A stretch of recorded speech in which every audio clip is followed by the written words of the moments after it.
అప్పుల బాధలు వెంటాడుతున్నాయా? అయితే 6 JVR వారి జాతిరత్నాలు ధరించండి. రైట్, బ్రేకింగ్ న్యూస్ చూస్తున్నాం మన టీవీ స్క్రీన్ పై. హేమీ ఆఫీసర్లు రంగంలో దిగినా ఫలితం దక్కట్లేదు. టెక్నాలజీకి చిక్కట్లేదు, శాస్త్రానికి అంతుపట్టట్లేదు. ఒకరోజు మిస్సింగ్ అంటారు, మరో 2 రోజుల తర్వాత కిడ్నాప్ అంటారు. యానిమల్ అటాక్ ఏమైనా జరిగి ఉండొచ్చేమో అని అనుమానిస్తారు. నిజంగా అడవి మొత్తం గట్టిగా తిరిగితే 500 మీటర్లు కూడా లేని ప్రాంతాన్ని 500 మందితో జల్లెడపట్టిన జాడ ఏమాత్రం కనిపించట్లేదు చిన్నారిది. మరి చిన్నారి జాహ్నవి అసలు ఏమైనట్టు? 13 రోజులైనా పట్టుకోకపోవడం ఏంటి? ఈ మిస్టరీని ఎవరు ఛేదిస్తారు? రక్తం పంచుకొని పుట్టిన బిడ్డ ఒక గంట కనిపించకపోతే ఎలా ఉంటుంది? గుండె ఆగినంత పని అవుతుంది.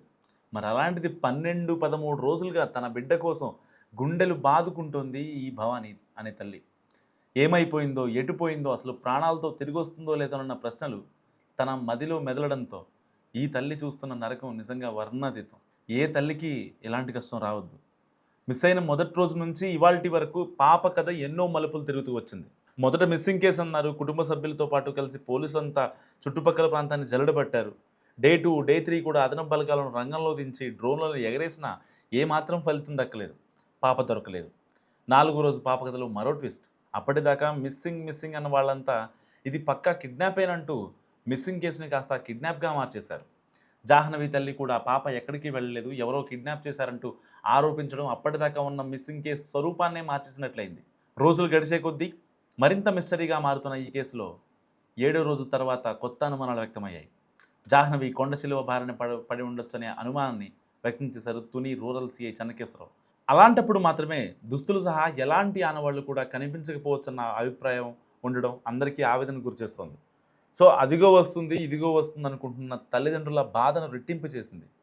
ఇక డే 10 అండ్ డే 11కి పరిస్థితి మొత్తం మారిపోయింది. ఒకవైపు ఖచ్చితంగా తిరిగి వస్తున్న జ్యోతిష్కుడి మాటలు, మరోవైపు పోలీసుల సీన్ రీకన్స్ట్రక్షన్తో పాప దొరుకుతుందని భావించిన ఏమాత్రం ఫలితం దక్కలేదు. ఇక 11వ రోజు జాహ్నవి అదృశ్యమైన ప్రాంతాల్లో మాంసంతో కూడిన 2 బొమ్మలను అమర్చి కెమెరాలను పెట్టారు. ఏదైనా అడవి జంతువు అటువైపు సంచరిస్తూ బొమ్మపై దాడి చేస్తే కేసుకు ఉపయోగం అవుతుందని భావించి ఈ తరహా ప్రయోగం చేసిన ఫలితం మాత్రం శూన్యం. సో 12వ రోజు అండ్ గడిచిన తర్వాత 13వ రోజు ఆ పక్కన చెరువులు అన్నీ గాలించారు. ఎక్కడ చిన్నారి జాడ దొరకలేదు. సో రోజుకు మలుపు తిరుగుతున్న ఈ కేసుని ఆ దేవుడైనా ఛేదించకపోవడాన్న ఆశతో తల్లిదండ్రులు కళ్ళల్లో ఒత్తులేసుకుని ఎదురు చూస్తున్నారు. గంటకు గుండెల్లో గుబులు రేపుతున్నా ఎక్కడో ఒక చోట పసికోన క్షేమంగానే ఉంటుందన్న ఆశతో తల్లిదండ్రులు దేవుణ్ణి వేడుకుంటున్నారు.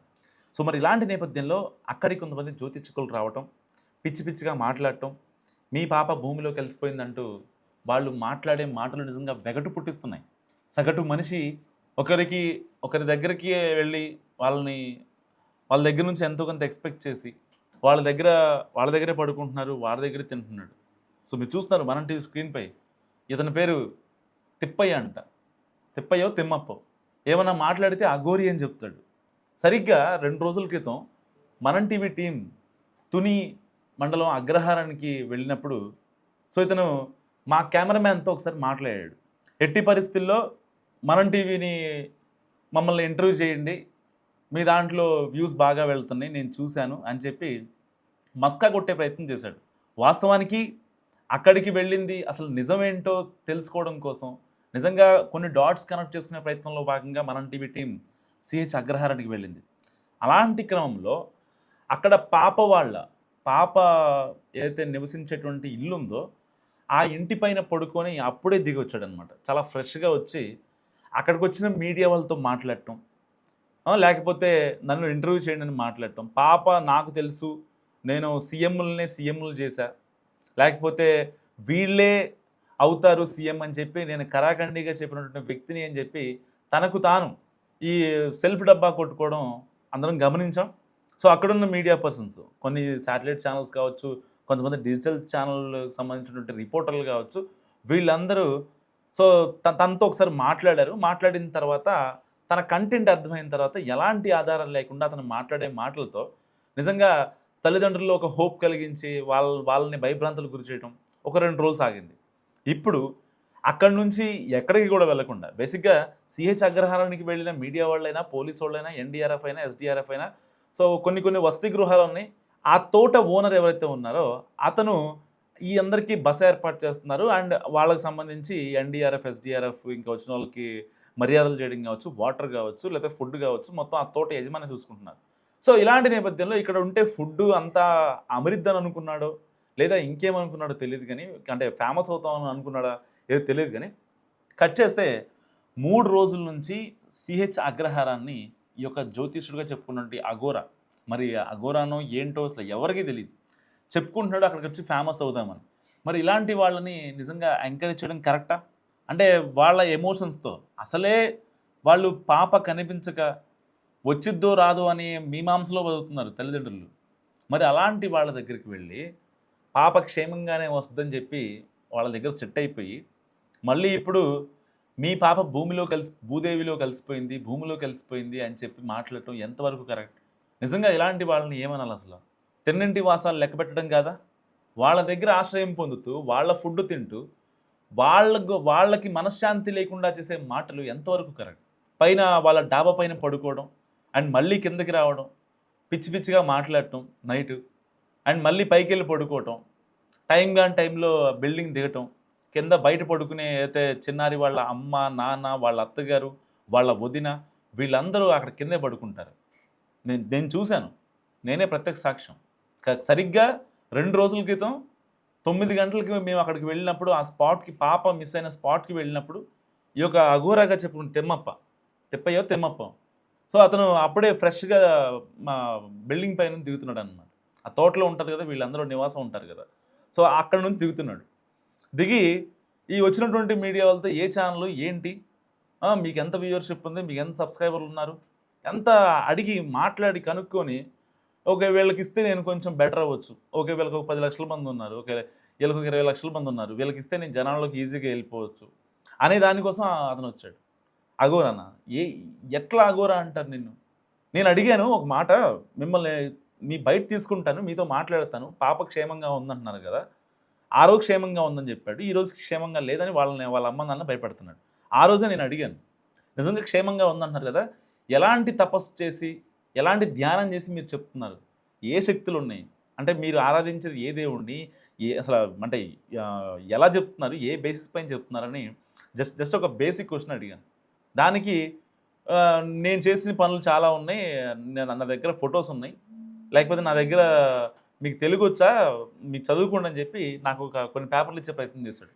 సో మనం వెళ్ళిన పని అక్కడ ఒక గ్రౌండ్ రిపోర్ట్ చేయాలి, వాళ్ళ అమ్మ నాన్న దగ్గర అసలు ఏం జరిగిందని తెలుసుకోవాలి, వాళ్ళ బాధ ఏంటో అర్థం చేసుకోవాలని కదా మనం టీం వెళ్ళింది. ఇలాంటి టైం పాసర్ల కోసం కాదు కదా. సో అందుకని అసలు నేను చేయలేదు. అండ్ మా కెమెరామ్యాన్తో కూడా చెప్పాడు, ఏమని, లేదు ఒకసారి వీడియో చేద్దాము అని చెప్పి, ఒక వీడియో చేద్దామని చెప్పి. నేను పట్టించుకోపోయేసరికి మా కెమెరామ్యాన్ కూడా ఇక వచ్చాడనమాట. తర్వాత మేము మా ఎండీకి కూడా చెప్తే, అలాంటి వాళ్ళని అసలు ఉపేక్షించొద్దు, అసలు అలాంటి వాళ్ళని మనం ఎంకరేజ్ చేయొద్దు అని చెప్పి చాలా కరాఖండిగా చెప్పారు మా ఎండీ కూడా. సో వాస్తవానికి ఒకళ్ళు కాదు, ఇద్దరు కాదు, నిజంగా ఈ కేసును ఉపయోగించుకొని చాలామంది ఫేమ్ అవడం కోసం చూస్తున్నారు.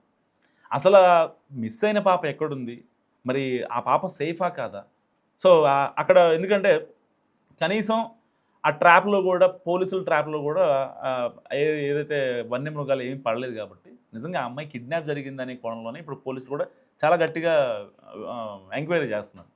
వాస్తవానికి ఇలాంటి సందర్భంలో అసలు ఊరు కాని ఊరు వచ్చి, ప్లేస్ కాని ప్లేసు, వాళ్ళు ఎవరో తెలీదు, వాళ్ళ దగ్గర ఫుడ్ తింటూ, వాళ్ళ మంచినీళ్ళు తాగుతూ, వాళ్ళ దగ్గరే ఆశ్రయం పొందుతూ, వాళ్ళనే ఇబ్బంది పెట్టే మాటలు మాట్లాడటం ఎంతవరకు కరెక్ట్? ఎంతమంది చేస్తున్నారంటే, లేదు ఇలా ఈ దారంట వచ్చేస్తుంది, లేదంటే ఈ దారంట వచ్చేస్తుంది, లేదంటే డబ్బులు అడిగాడా, లేదంటే భూదేతలో ఉండిపోయింది, చచ్చిపోయింది. రాత్రి ఎక్కడ ఉండండి, మరి మీరు ఆపే రాత్రి వద్దంటే వెళ్ళిపోయాడు సార్.